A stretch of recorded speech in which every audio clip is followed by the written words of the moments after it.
আজানের সময় নারীরা দুইটি ভুল করবেন না, তাহলে কঠিন বিপদে পড়ে যাবেন। এই মেসেজগুলো আপনার ঘরে যে মা বোনরা আছে তাদের কাছে পৌঁছে দিবেন। অবশ্যই আমাদেরকে স্মরণ রাখতে হবে আজানের সময় হচ্ছে খুবই গুরুত্বপূর্ণ একটা সময়, এবং এই সময় যখন আজানের আওয়াজ হয় তখন শয়তানরা পালাতে থাকে। এটা নবী ইসলাম নিজে বলে দিয়েছেন।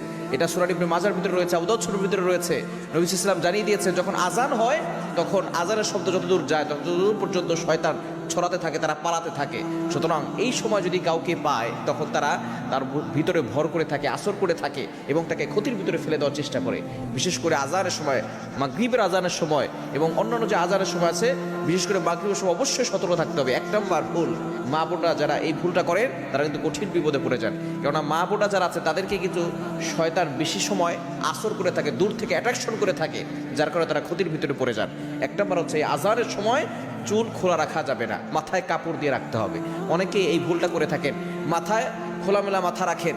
এই আজানের সময় যখন শয়তান দৌড়ে পালায় তখন যদি কোনো খোলামেলা চুলওয়ালা কোনো মহিলাকে দেখে তখন তার ভিতরে আসর করে এবং তাকে অ্যাট্রাকশন করে। সুতরাং এই ক্ষেত্রে অবশ্যই সতর্ক থাকতে হবে, চুল খোলা রাখা যাবে না আজানের সময়।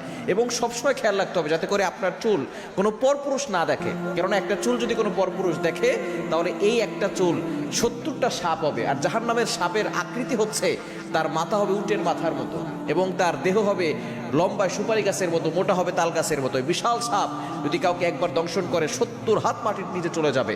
এবং এই জাহান্নামের সাপের যে বিষাক্ততা, যদি একটা কামড় দেয় তাহলে দেখা যাচ্ছে যে তার এতটা ভয়ঙ্কর পরিস্থিতি হবে যে সে মনে করবে যে আমাকে সবচেয়ে বেশি শাস্তি দেওয়া হচ্ছে। সুতরাং আপনার চুল কাউকে দেখাবেন না।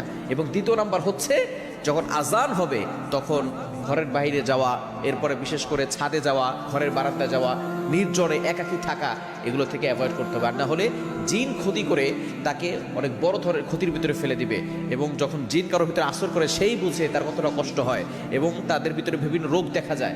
এজন্য অবশ্যই আজানের সময় মা বোনরা সতর্ক থাকবেন, আর না হলে কঠিন বিপদে পড়ে যাবে।